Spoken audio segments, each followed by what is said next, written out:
আল্লাহ তাবারাকা ওয়া তাআলার অশেষ মেহেরবানি দয়া, তিনি আমাদেরকে কোরআনে কারিমের তাফসিরের মজলিসে বসার তৌফিক দান করেছেন। এই জন্য অন্তরের গভীর থেকে মহান মালিকের দরবারে শুকর আদায় করি, বলি আলহামদুলিল্লাহ। কোরআনে কারিম এটি মানুষের অন্তরে যে সমস্ত রোগ ব্যাধি হয় সেগুলোর জন্য চিকিৎসা। তো আজকে এমন একটি রোগ এবং রোগের কোরআনী চিকিৎসা নিয়ে কথা বলবো, যে রোগটি থেকে মুক্ত হতে পারলে জান্নাতি। অন্তরের এমন একটি রোগ নিয়ে আজকে আলোচনা হবে, যে রোগ থেকে মুক্ত হতে পারলে জান্নাতি। মুসনাদে আহমদে হাদিসটি এসেছে, হাদিস নাম্বার ১২,৬৯৭। আনাস বিন মালিক রাদিয়াল্লাহু তাআলা আনহু তিনি বলেন যে রাসূল কারীম সাল্লাল্লাহু আলাইহি ওয়াসাল্লামের কাছে আমরা বসা ছিলাম। এমন সময় রাসূল কারীম সাল্লাল্লাহু আলাইহি ওয়াসাল্লাম বলে উঠলেন, ইয়াতলুউ আলাইকুমুল আনা রাজুলুম মিন আহলিল জান্নাহ। এখন তোমাদের কাছে আগমন করবে একজন জান্নাতি মানুষ। আমরা খুব আগ্রহের সাথে লক্ষ্য করতে থাকলাম যে কে প্রবেশ করে, কে আসে। এখন নবীজি তো তার ব্যাপারে জান্নাতের সুসংবাদ দিয়ে দিয়েছেন। তো দেখলাম একজন ঢুকলেন, আনসারী একজন সাহাবী। তিনি ওযু করেছেন, ওযুর পানি দাড়ি থেকে ফোঁটা ফোঁটা করে পড়ছে, আর বাম হাতে জুতাগুলো ধরা। বুঝতে পারলাম এই সাহাবী তিনি জান্নাতি। পরের দিন আবারও আমরা নবীজির কাছে বসা। নবীজি এক পর্যায়ে আগের দিনের মতোই বললেন, ইয়াতলুউ আলাইকুমুল আনা রাজুলুম মিন আহলিল জান্নাহ। এই মুহূর্তে তোমাদের কাছে একজন জান্নাতি মানুষ আগমন করবে। আমরা আজকেও আগ্রহ নিয়ে দেখতে চাইলাম কে প্রবেশ করে। তো আমরা দেখলাম গতকাল যিনি প্রবেশ করেছিলেন তিনিই প্রবেশ করলেন, আনসারী একজন সাহাবী। আজকেও দাড়ি থেকে ওযুর পানি ফোঁটা ফোঁটা পড়ছে, বাম হাতে জুতাগুলো ধরা। তৃতীয় দিন আমরা নবীজির কাছে বসা। নবীজি ওই কথাটাই, আগের কথাটাই তৃতীয় দিনও বললেন, ইয়াতলুউ আলাইকুমুল আনা রাজুলুম মিন আহলিল জান্নাতি। এই মুহূর্তে তোমাদের কাছে একজন জান্নাতি মানুষ আগমন করবে। আমরা আজকেও তাকালাম সেই আগের ব্যক্তি, আনসারী একজন সাহাবী। হালাত একই, দাড়ি থেকে ওযুর পানি ফোঁটা ফোঁটা পড়ছে, বাম হাতে জুতাগুলো ধরা।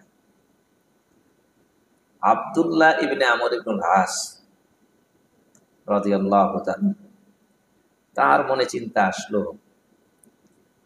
অনেক বড় সৌভাগ্যের কথা না জান্নাতের সুসংবাদ পাওয়া, এবং তাও কত শক্তিশালী ব্যাপার। পরপর 3 দিন বলেছেন নবীজি, একদিন না 3 দিন, 3 দিন বলেছেন। তাহলে এই সাহাবী কি আমল করেন, যে আমলের কারণে নবীজির পাক জবান থেকে 3 দিন তাকে জান্নাতের সুসংবাদ দিয়েছেন? সেই আমল অনুসন্ধান করার দরকার এবং সেই আমল ধরা দরকার। তো তিনি নিজের আবেগে ওই সাহাবীর বাড়ি গেলেন, আনসারী সাহাবীর বাড়ি গেলেন।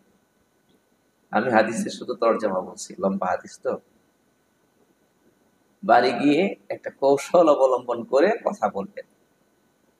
তিনি বললেন, যে আমার বাড়িতে আব্বার সঙ্গে ঝামেলা হয়েছে, ঝগড়া হয়েছে, আমি কসম করেছি 3 দিন পর্যন্ত বাড়িতে আসবো না।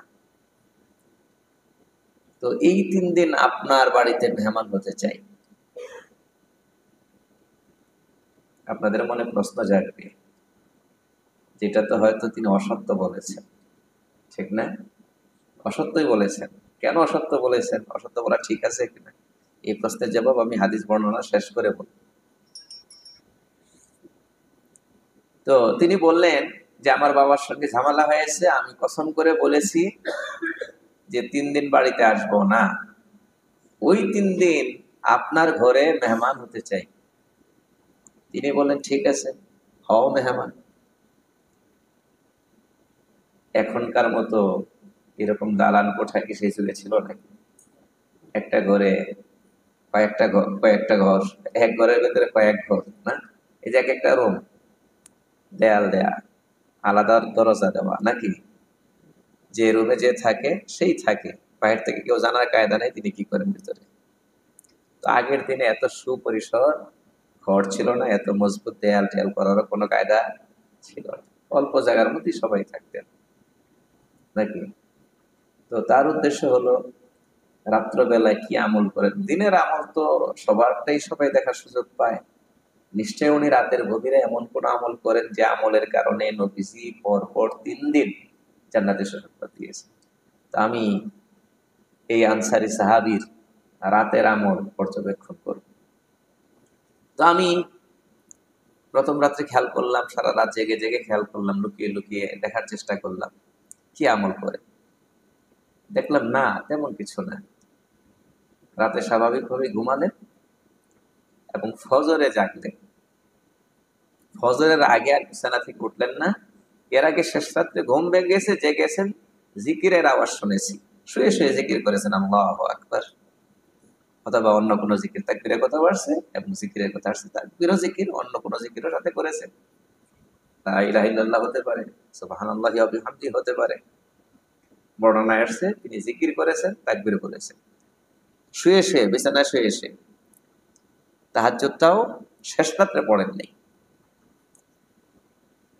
দ্বিতীয় রাতে আবারও খেয়াল করলাম, দ্বিতীয় রাতেও আগের দিনের মতো অবস্থা।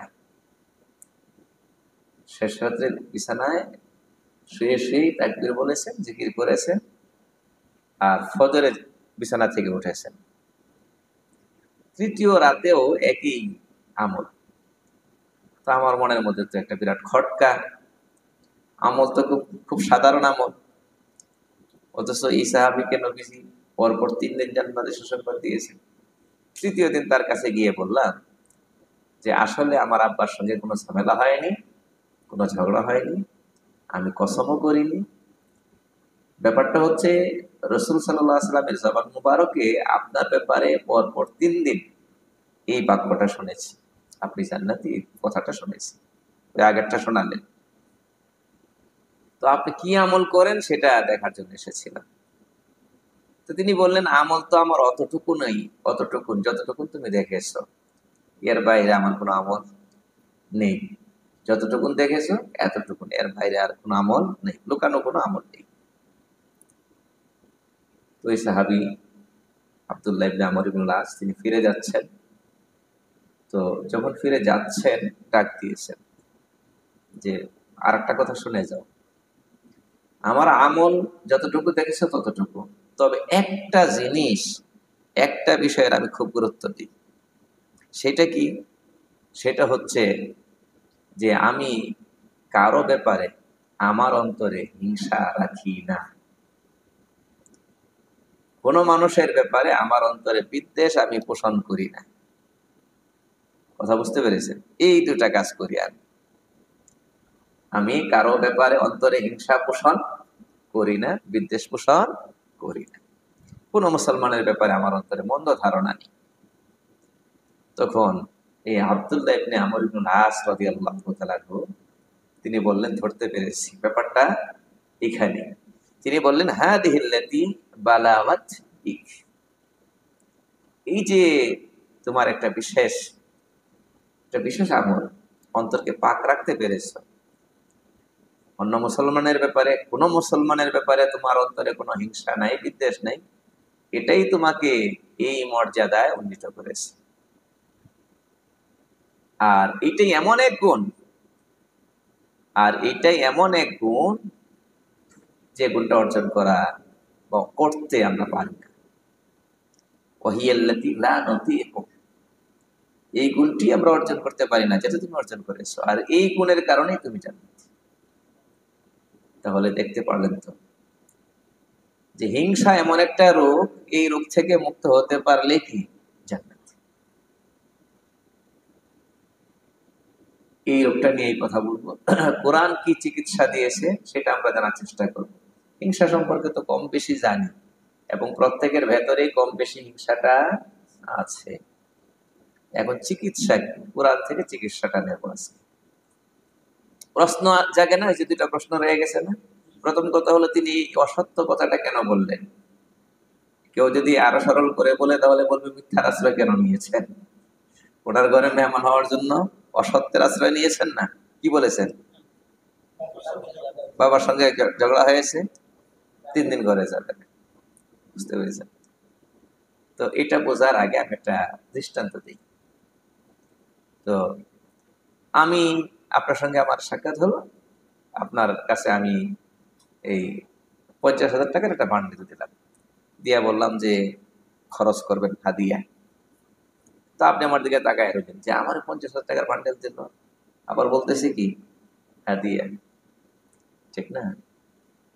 তো কিছুক্ষণ পরে আমি বললাম যে ওই যে আপনার সঙ্গে আপনার ওই অমুক ভাইয়ের যে কথা হয়েছিল, উনি 50,000 টাকা নাকি আপনাকে দেওয়ার কথা ছিল, তো আমি আপনার কাছে আসবো জেনে উনি বললেন যে নিয়ে আসেন ওই টাকাটা আর কি। কতটুকু মিথ্যা কামাই করলাম, গুনাহ করলাম? ব্যাপারটা বুঝাইতে পারিনি মনে হয়। এরকম কিছু হয় কি হয় না? মানে প্রথম যে কথাগুলো বলেছিলাম এগুলো অসত্য ছিল। আমি কি এটাকে হাদিয়া দিয়েছি? আরে বলেন না। কিন্তু বলেছিলাম তো কি হাদিয়া খরচ করবেন, ঠিক না? এটা বলেছি তো। আবার কতক্ষণ পরে এটা ভেঙে দিয়েছি, পরিষ্কার করে দিয়েছি। তো প্রথম তত্ত্বটা ভুল দিয়েছিলাম, অসত্য দিয়েছিলাম, কিন্তু সেই ভুল তত্ত্বের উপর আপনাকে আমি রাখিনি। আপনার কাছ থেকে পৃথক হওয়ার আগেই সেটা আবার পরিষ্কার করে দিয়েছি, ঠিক আছে? আর দ্বিতীয়ত, আমি যে ভুল তত্ত্ব দিয়েছি এটা আপনাকে প্রতারিত করে আমি লাভবান হওয়ার জন্য না, আপনাকে ক্ষতিগ্রস্ত করার জন্য না। মানুষ যখন মিথ্যা বলে কাউকে প্রতারিত করার জন্য বলে, ঠিক না? মানুষ যখন ভুল তথ্য দেখি করার জন্য, প্রতারিত করার জন্য, তো সেই ভুল তথ্যের উপর তাকে রেখে দেয়, ঠিক না? তো এই জন্য এটা মিথ্যা না, এটা একটা কৌশল মাত্র। তাও তিনি এটা করেছেন একটা মহৎ উদ্দেশ্যে। ওই যে একটা বেকুলতার জায়গা থেকে অন্তরে একটা বেকুলতা সৃষ্টি হয়েছে, এমন কি আমল তিনি করেন যে আমলের কারণে নবীজি তাকে পরপর 3 দিন জান্নাতের সুসংবাদ দিয়েছেন। জানতে হবে, সেই বেকুলতার জায়গা থেকে তিনি এই ছলনার আশ্রয় নিয়েছেন, এবং সেটা তিনি ওনার কাছ থেকে আলাদা হওয়ার আগে আগে, পৃথক হওয়ার আগে আগে আবার ভেঙেও দিয়েছেন। হয়তো আরো একটা প্রশ্ন আপনাদের মনে জাগতে পারে, সাহাবী কি তাহাজ্জুদ পড়তেন না? তাহলে রাত্রে ঘুম ভাঙতো, তারপরে তিনি জাগেননি, তাহাজ্জুদ কি বলে উঠেননি? জেগেছেন তো, অবশ্যই জিকির করেছেন, তাহাজ্জুদ পড়েননি। আমি আগে আলোচনা করেছি যে তাহাজ্জুদ সম্পর্কে আমাদের সমাজে একটা ভুল ধারণা হচ্ছে যে আমরা শেষ রাত্রটাকেই কেবল তাহাজ্জুদের সময় মনে করি। এটা ভুল। তাহাজ্জুদের সময় কেবলমাত্র শেষ রাত না, তাহাজ্জুদের উত্তম সময় শেষ রাত। পার্থক্য আছে কথার মধ্যে। কি বলছি? তাহাজ্জুদের সময় কেবলমাত্র কি না শেষ রাত না, বরং তাহাজ্জুদের উত্তম সময় শেষ রাত, ফজিলতপূর্ণ সময় শেষ রাত। মূল সময়টা এশার পর থেকে শুরু হয়েছে। যে যখন এশার নামাজ পড়েছে তখন থেকে তার তাহাজ্জুদের সময় শুরু হয়েছে। কথা বোঝাতে পেরেছি নাকি? কিয়ামুল লাইল বলি, তাহাজ্জুদ বলি, এর সময় শুরু হয় এশার নামাজ আদায় করার পর থেকে। কেউ যদি এই 8:30টায় এশার নামাজ আদায় করে তাহলে এরপর থেকে শুরু। কেউ যদি রাত 11টায় এশার নামাজ আদায় করে তাহলে এরপর থেকে শুরু। শুরু হয় কখন? এশার নামাজ পর থেকে। সুতরাং ওই সাহাবী শেষ রাত্রে উঠে নামাজে দাঁড়ায়নি বলে আমরা এই সিদ্ধান্তে উপনীত হতে পারবো না যে তিনি কি পড়েন নাই, তাহাজ্জুদ পড়েন। কথা বোঝাতে পারছি? ইসলাম সবার জন্য সবকিছুকে সহজ করে দিয়েছে। তাহাজ্জুদের মতো এত গুরুত্বপূর্ণ আমল দুর্বলদের জন্য ছুটে না যায়, দুর্বলদের জন্য যেন ছুটে না যায়, এই জন্য লম্বা সময় করে দিয়েছে। প্রথম রাত্রে তো দুর্বলরাও পড়তে পারে নাকি, আর শেষ রাত্রে পড়তে হলে সবল হওয়া লাগে। এই সবল আবার দুই রকম, এক হচ্ছে আসলে গায়ে গোতরে সবল, আর এক হচ্ছে আত্মিকভাবে সবল। কি আত্মিকভাবে, রুহানিভাবে কি সবল। অনেক শারীরিকভাবে দুর্বল মানুষ আত্মিকভাবে কি আছে, সবল আছে, তারা পায়। তো আমরা যদি দুর্বল হয়ে থাকি, আমাদের জন্য সুযোগ আছে, প্রথম রাত্রে পড়ে ফেলতে পারি। বা এর কিয়ামুল লাইলের তো রাকাত সংখ্যা একেবারে এরকম করে নির্দিষ্ট নাই যে এর বেশি পড়া যাবে না। যদি সুযোগ হয় এসার পর কিছু পড়ে রাখলাম, আবার যদি সুযোগ হয় কখন পড়লাম, শেষ রাত্রে পড়লাম। তাহলে হিংসা এমন একটা রোগ, যে রোগ থেকে মুক্ত হতে পারলে কিসের সুসংবাদ আছে, জান্নাতের সুসংবাদ আছে। আর একটা হাদিস শোনাই তিরমিজি শরীফ থেকে, চিকিৎসাটা কোরআন থেকে শোনাবো। তিরমিজির একটি হাদিস আছে, এই হাদিসের শেষাংশটা অনেকেই বর্ণনা করেন, কিন্তু শুরুটা বর্ণনা করেন না। শুরুটা কি, রাসূল কারীম সাল্লাল্লাহু আলাইহি ওয়াসাল্লাম আনাস রাদিয়াল্লাহু তাআলা আনহুকে লক্ষ্য করে একদিন বলছিলেন, ইয়া বুনাইয়া ইন কাদারতা আন তুসবিহা ওয়া তুমসিয়া ওয়া লাইসা ফি কলবিকা গিশশুন লিআহাদিন ফাফআল। হে আমার আদরের পুত্র, তুমি যদি সক্ষম হও সকাল করবে এমন ভাবে, সন্ধ্যা করবে এমন ভাবে যে তোমার অন্তরে কোনো মানুষের ব্যাপারে হিংসা নেই, অর্থাৎ দিন কাটিয়ে সন্ধ্যা করবে এবং রাত কাটিয়ে সকাল করবে এমন ভাবে যে তোমার অন্তরে কারো ব্যাপারে হিংসা নেই, দিনও হিংসা মুক্ত, রাতও হিংসা মুক্ত, 24 ঘন্টা তোমার অন্তর মানুষের ব্যাপারে হিংসা মুক্ত। তুমি যদি এটা পারো, অন্তরটাকে এতটা পরিশুদ্ধ রাখতে, হিংসা মুক্ত রাখতে যদি পারো, চেষ্টা করো। এরপরে বলেছেন ওয়াদালিকা সুন্নতি, এটি আমার সুন্নত। নবীজির সুন্নত তো অনেক, কিন্তু এটাকে নবীজি বিশেষভাবে বলেন যেটি আমার সুন্নত, আমি এটা করি, আমি কারো ব্যাপারে অন্তরে হিংসা লালন করি না, বিদ্বেষ লালন করি না। এরপরে নবীজি কি বলেছেন, যেটা আমরা সবসময় শুনি, মান আহাইয়া সুন্নতি ফাকাদ আহাব্বানি, যে ব্যক্তি আমার সুন্নতকে আমলের মাধ্যমে জিন্দা করেছে সে আমাকে ভালোবেসেছে। আমান আহাব্বানি কানা মাই ফিল জান্নাহ, আর যে আমাকে ভালোবেসেছে সে আমার সঙ্গে জান্নাতে থাকবে। এই হাদিসে একটা সুসংবাদ নয়, এই হাদিসে দুইটা সুসংবাদ আছে। এক হচ্ছে হিংসার মতো গুরুত্বপূর্ণ, কি বলে গুরুত্বপূর্ণ তো না, ভয়ঙ্কর, হিংসার মতো ভয়ঙ্কর রূপটা থেকে মুক্ত হতে পারলে, অন্তরকে মুক্ত রাখতে পারলে জান্নাতের সুসংবাদ। দ্বিতীয়ত জান্নাতে নবীজির প্রতিবেশিত্বের সুসংবাদ। কয়টা সুসংবাদ এখানে এসে গেছে? দুইটা। এক হলো জান্নাত পাওয়া যাবে, আবার জান্নাতে জান্নাতে তো ব্যবধান আছে।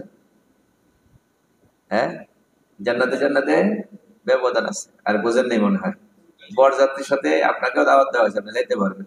আর একটা হলো স্পেশালি কার সাথে বসতে পারবেন, বরের সাথে বসতে পারবেন। দুইটা এক না বেশ কম আছে? হ্যাঁ, বরযাত্রীর সাথে আপনিও যাইতে পারেন, ওই শেষ মাথায় গিয়ে বসবেন কোনার মধ্যে, ওখানে জায়গা একটু জুড়তে পারে। আর একটা হলো না, একবারে বরের বিশেষ সাথে আপনি যুক্ত হয়ে যাবেন, বেশ কম আছে না? জান্নাতের বরকে বিশ্বনবী মুহাম্মদুর রাসূলুল্লাহ। তাহলে এখানে সুসংবাদ দুইটা, এক হলো তুমি জান্নাতি হবে, দ্বিতীয়ত জান্নাতে আমার সঙ্গে থাকবে। সুবহানাল্লাহ। তাহলে কোন রোগ থেকে মুক্ত হতে পারবে? হিংসা থেকে। এখন রয়ে গেল এই রোগ থেকে মুক্ত হবো কি করে। এইবার কোরআনের এই আয়াত যেটা পড়েছিলাম এটার তর্জমা করি আগে, বুঝতে পেরেছেন? তখন এখানে এই শব্দের ভেতর দিয়ে ওষুধটা পাওয়া যাবে। এখানে ইহুদিদের ব্যাপারে বলা হয়েছে, ইহুদিদের ব্যাপারে বলা হয়েছে যে ইহুদিদের মধ্যে এই রোগটা আছে। তাহলে বোঝা গেল রোগটা মুসলমানের না, মূলত এই রোগটা কাদের না? মুসলমানের না। মুসলমানদের জন্য এই রোগে রোগী হওয়া শোভা পায় না, মানায় না। এটা কাদের রোগ? ইহুদিদের রোগ। আম ইয়াহসুদুনা আন-নাসা আলা মা আতাহুমুল্লাহু মিন ফাদলিহি, তারা কি লোকদের সঙ্গে হিংসা করে? তারা কি লোকদের সঙ্গে হিংসা করে? আলা মা আতাহুমুল্লাহু মিন ফাদলিহি, ওই নেয়ামতের ব্যাপারে যে নেয়ামত আল্লাহ পাক তার বান্দাদেরকে দান করেছে নিজের অনুগ্রহ থেকে। ইহুদিদের ব্যাপারে বলছেন, ইহুদিরা রাসূল কারীম সাল্লাল্লাহু আলাইহি ওয়াসাল্লামকে কেবল এই জন্য মেনে নিতে পারতেছিল না, নবীজিকে নবী হিসাবে কেবলমাত্র এই জন্য মানতে পারতেছিল না যে মুহাম্মদ আমাদের বংশে কেন আসেন, ওই আরব বংশে কেন আসলো। ইব্রাহিম আলাইহিস সালামের দুই পুত্র, ইসহাক আলাইহিস সালাম, ইসমাঈল আলাইহিস সালাম। ইসহাক আলাইহিস সালামের বংশধর বনি ইসরাইল, আর ইসমাঈল আলাইহিস সালামের বংশধর হচ্ছে আরব। ঠিক আছে। রাসূল কারীম সাল্লাল্লাহু আলাইহি ওয়াসাল্লাম এর আগে যত নবী এসেছেন সমস্ত নবী এসেছেন বনি ইসরাইলের মধ্যে, অর্থাৎ ইসহাক আলাইহিস সালামের বংশে। তারা আশা করে বসেছিল যে শেষ নবী মুহাম্মদ রাসূলুল্লাহ সাল্লাল্লাহু আলাইহি ওয়াসাল্লাম তিনিও আসবেন বনি ইসরাইলে। সমস্ত আলামত তাদের জানা ছিল, তাওরাতে পড়েছে, এবং তারা প্রতীক্ষায় ছিল, অপেক্ষায় ছিল যে কবে আসবেন, কবে আসবেন, কবে আসবেন। পরে যেই না দেখলো যে আমাদের বংশে আসেনি, কার বংশে আসছে বুঝাইতে পারি নাই। মানে এটা মানে ব্যাপারটা এরকম আর কি, যে এক মামা আসার কথা, এখন আপনি খুব খুশি, মামা বিদেশ থেকে আসবে, অনেকদিন পরে আসবে, অপেক্ষায় আছেন, আপনি অপেক্ষায় আছেন। তারপরে ঠিকই মামা এসেছে, এসে আপনার ঘরে না ঢুকে ঢুকছে আপনার ভাইয়ের ঘরে। এখন মামা আপনার কাছে তিতা হয়ে গেছে। কি কারণে? শুধু আমার ঘরে না এসে আগে ঢুকলো কার ঘরে? ভাইয়ের ঘরে। এর মানে কি ভাইয়ের প্রতি আপনার খুব আন্তরিকতা আছে, বোঝা যায়। আর বুঝেন নেই, এটা একটা স্বাভাবিক দৃষ্টান্ত দিলাম আর কি।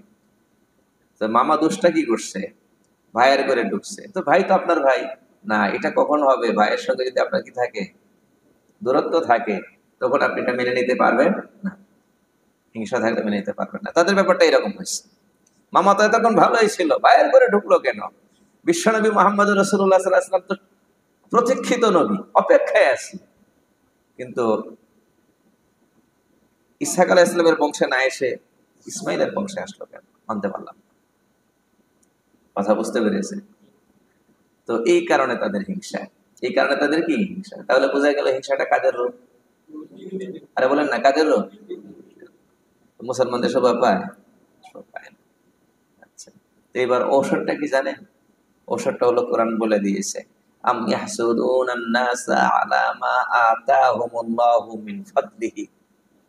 ইহুদিরা কি লোকদের সঙ্গে, লোক বলতে এখানে বিশ্বনবী মুহাম্মদ রাসূলুল্লাহ সাল্লাল্লাহু আলাইহি ওয়াসাল্লাম এবং সাহাবায়ে কেরাম। লোক বলতে কাদেরকে বোঝানো হয়েছে? বিশ্বনবী মুহাম্মদ রাসূলুল্লাহ এবং সাহাবায়ে কেরাম।